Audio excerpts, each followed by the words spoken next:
Hello student, চলো আজকে আমরা শিখে নিই এনকোডার।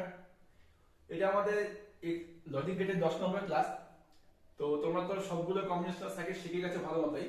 তো এনকোডারটা শিখতে পারলে তোমাদের কাজটা সম্পূর্ণ হবে। তো এনকোডারটা শিখতে গেলে আমাদের জানতে হবে প্রথমে এনকোডিং ব্যাপারটা কি, তারপরে আসবে এনকোডার ব্যাপারটা। এনকোডিং ব্যাপারটা হচ্ছে, দেখো কম্পিউটার তো আমাদের 0-1 বোঝে, ঠিক আছে? তো যে পদ্ধতির সাহায্যে কম্পিউটারের সমস্ত ইনপুট গুলাকে বাইনারি নাম্বার 0-1 এ কনভার্ট করা হয়। আমি যা ইনপুট দেব সেটা কি হয়ে যাবে, 0 আর 1 এ কনভার্ট হবে। সেই কাজটাকে কি বলছে? সেই কাজটাকে বলছে এনকোডিং, ঠিক আছে?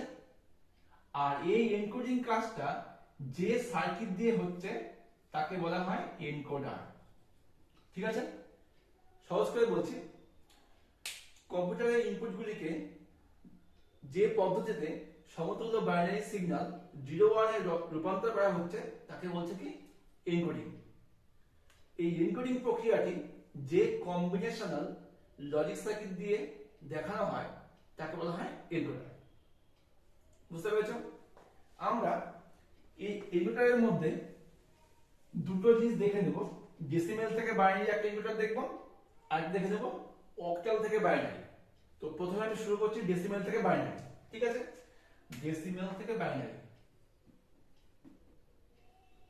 ডেসিমেল থেকে বাইনারি, ঠিক আছে? দেখো, আচ্ছা আমাকে সবাই বলো তো, ডেসিমেল সংখ্যার বেস কত? কত বলো? 10। Very good, 10। আর বাইনারি সংখ্যার বেস কত?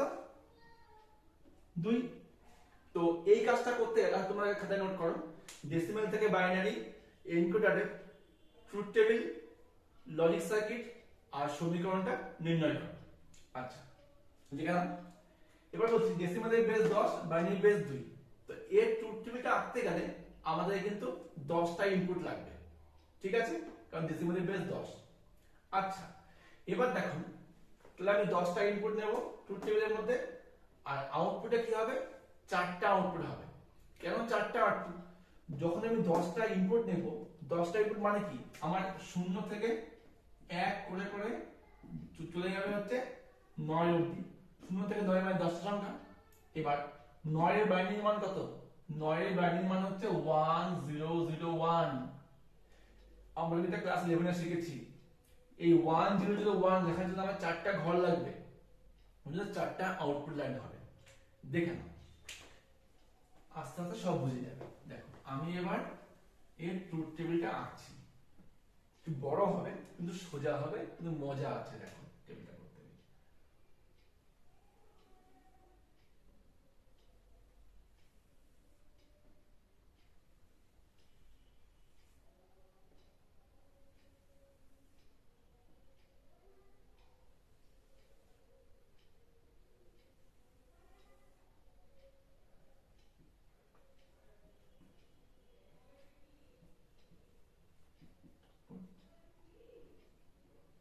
4টে আউটপুট হবে,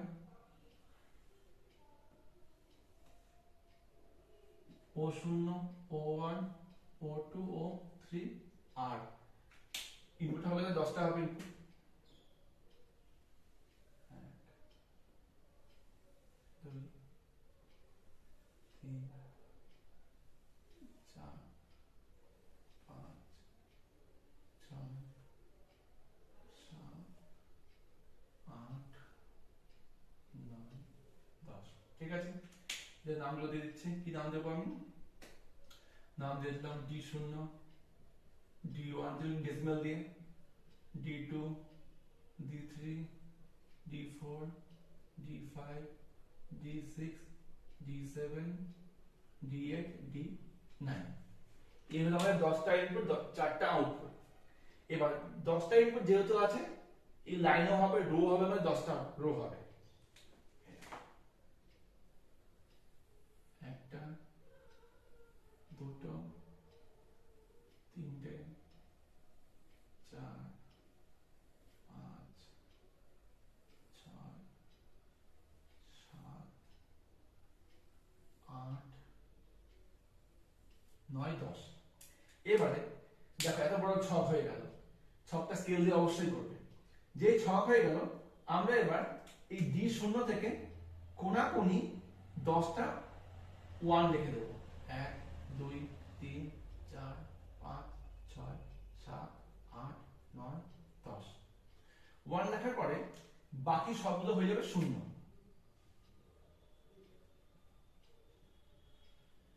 এইভাবে সবগুলো শূন্য হয়ে যাবে।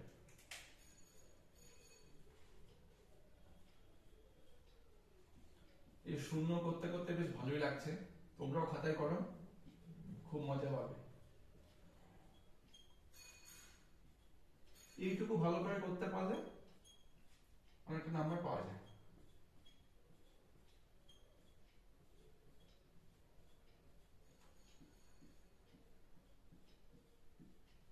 কোথাও কি বাকি আছে বলো আমাকে।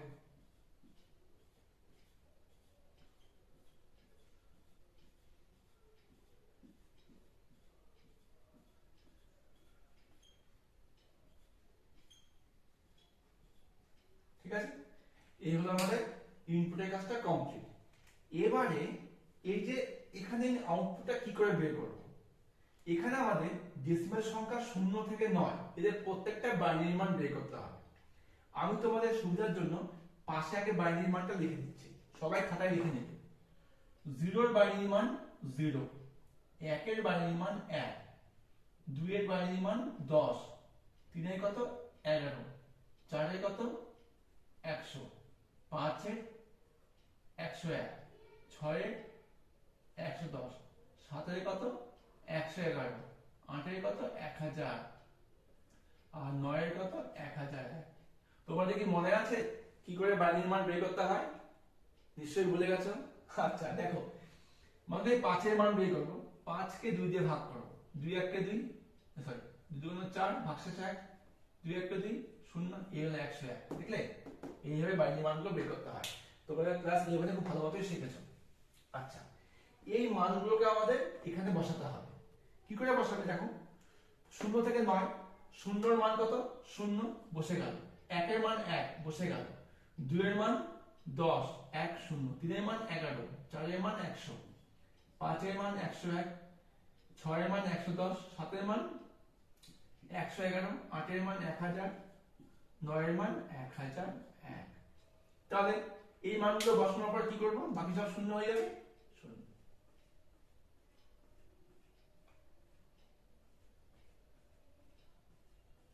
দেখো তাহলে আমাদের ট্রুথ টেবিলটা কমপ্লিট।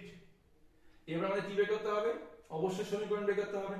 4টে সমীকরণ বেরোবে, আমি এই পাশে সমীকরণ দেখাচ্ছি। দেখো O0 একটা বেরোবে, O1 বেরোবে, O2 O3 বেরোবে। ঠিক আছে, দেখো O0 এর মানটা কি হবে,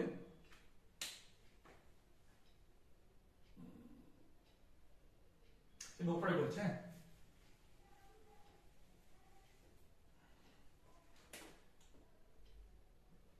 O0 এর মানটা হবে দেখো আমাদের, আমি তো আগেই বলছিলাম সমীকরণ থেকে ট্রুথ টেবিল থেকে সমীকরণ বের করার নিয়ম হচ্ছে সেই টেবিলে সেই ঘরটাতে কটা 1 আছে। O0 ঘর এটা, একটা দুটো তিনটে চারটে 5টা 1 আছে। ঠিক আছে, এই 5টা 1 কোন কোন পজিশনে আছে, তাহলে এটা যদি আমি ধরি পজিশন 0, পজিশন 1 2 3 এইভাবে পজিশনগুলো হয়েছে। ঠিক আছে, এটা 4 5 6 7 8 9 এইভাবে এদের পজিশন দেওয়া আছে। তাহলে প্রথম ওয়ানটা কোন পজিশনে আছে, 1 নম্বর পজিশনে, তাহলে এটা কি হবে উত্তর D1। 1 মানে হচ্ছে যদি 1 না D1 প্লাস পরের ওয়ানটা কোথায় আছে 3 নম্বরে, তাহলে কি হবে D3। তারপর দেখো 5 এ আছে D5, তারপরে দেখো 7 এ আছে, তারপরে কোথায় আছে 9 এ আছে D9। বুঝতে পারলে, তবে 1 3 1 3 5 7 9 পজিশন নাম্বার। আর যদি এইভাবে বের করতে সমস্যা হয়, প্রথম ওয়ানকে ধরবে, 1 এর বাঁদিকে আসবে, কোথায় 1 পাচ্ছ এখানে, তারপর D1। দ্বিতীয় ওয়ানকে ধরবে, বাঁদিকে আসবে D3। তৃতীয় ওয়ানকে ধরবে, বাঁদিকে আসবে D5 A1 D7 D9। এইভাবে বের করতে পারো। একইভাবে O1 কি হবে, O1 টা হবে 2 3 6 7 D2 D3 D6 D7 O3 কি হবে 4 5 6 7 D5 D4 D5 D6 D7 আর লাস্ট কি আছে O4 কি হবে 8 আর 9 D8 আর D9 এই হলো আমাদের সমীকরণ বের নিয়ম তো কি হলো 1 3 5 7 9 2 3 6 7 4 5 6 7 8 9 এটা মুখস্থ মতে হয়ে যাবে যত প্র্যাকটিস করলে বেশি মুখস্থ মতে হয়ে যাবে এবারে আমরা দেখতে হবে কি কি বাকি আছে বলো লজিক সার্কিট তাই সব মুছে ফেলি সব লেখা হয়েছে ওকে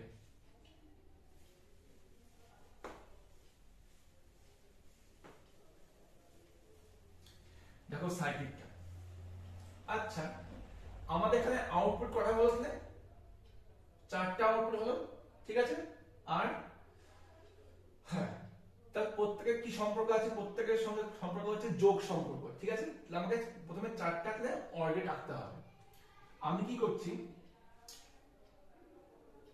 আমি প্রথমে খাতা এ পাশে লিখে নিচ্ছি D0 D1 D2 3 4 5 6 7 8 9 আমার 10টা ইনপুট হয়ে গেল এবার 10টা ইনপুট 4টা অর্গেটে পাস হয়েছে আমি এখানে 4টা অর্গেট রাখবো এই হবে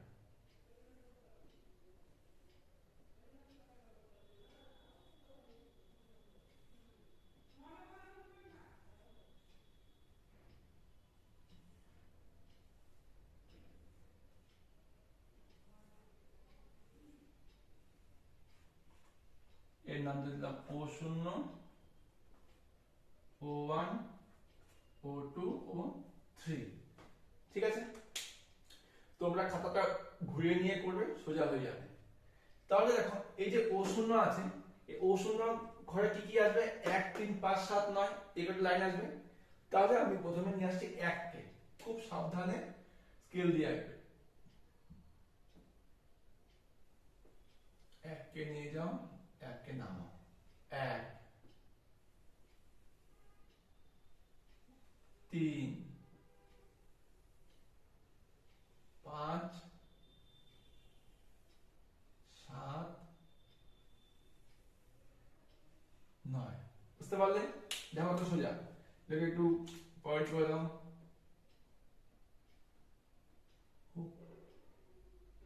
ঠিক আছে প্রশ্ন কমপ্লিট O1 এ কি আছে 2 3 6 7 2 এর তো কোনো লাইন নেই 2 কে আবার নিলাম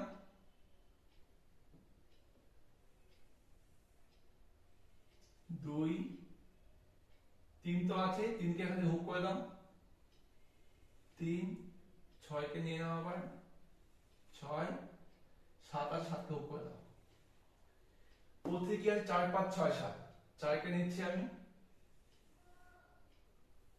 4 5 কে হুক করছি 6 কে হুক করছি 7 কে আমি হুক করে দিচ্ছি কত সোজা আর লাস্ট কি আছে 8 9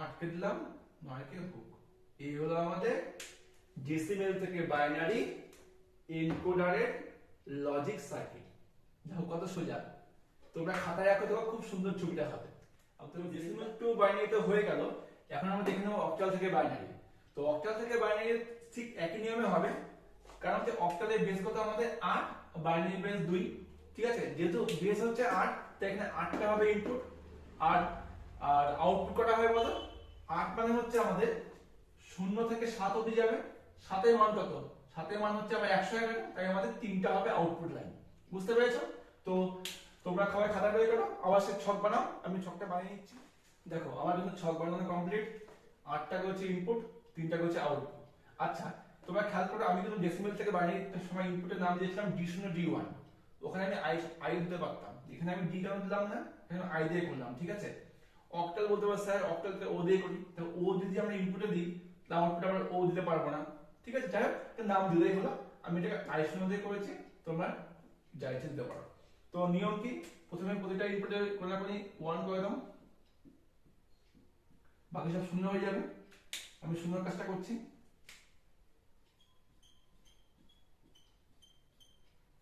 সবাই একসঙ্গে করতে থাকো।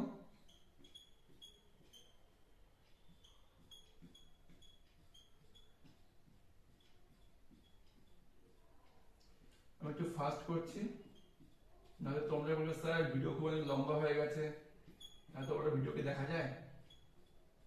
আমি একটু ফাস্ট করছি। আমার ইনপুট দেওয়া কমপ্লিট। এবার আউটপুটের মান তো প্রত্যেকেরই আছে, সবাই খাতা উল্টাও। দেখো 0 থেকে 7, শূন্যের মান কত? শূন্যের মান 0, 1 এর মান 1, 2 এর মান 10, 3 এর 11, 4 এর 100, 5 এর 101, 6 এর 110, 7 এর 111, আর বাকি সব কি হয়ে যাবে?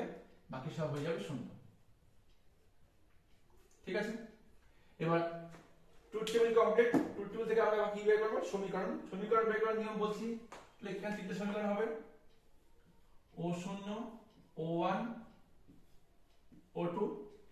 O0 ঘরে দেখো কটা মান আছে? 1, 2, 3, 4। তাহলে এটা কত নম্বর ঘর? 0, 1, 1, 3, 5, 7। তাহলে কি হবে? I1, I3, I5, I7। ওটা কি আছে? 0, 1, 2, 2, 3, 6, 7। I2, I3, I6, I7, আর লাস্ট কি আছে? 4, 5, 6, 7। I4, I5, I6, I7। একই ধরনের নিয়ম, কিন্তু আমরা একের পজিশন দিয়ে মানগুলো বের করলাম, কারণ 0, 1, 2, 3, 4, 5, 6, 7 এইভাবে মান বের করলাম। ঠিক আছে, কি হলো? 1, 3, 5, 7, 2, 3, 6, 7, 4, 5, 6, 7। এবার তো আমরা কি বানাতে পারবো? ছবি অবশ্যই বানাতে পারবো। আমি মুছে দিলাম, সবাই টোকা হয়েছে তো? ওকে, এইভাবে ছবি আঁকছি লজিক সার্কিট। একই ধরনের নিয়ম। প্রথমে আমি তাহলে ইনপুট গুলো লিখে ফেলি বাঁদিকে।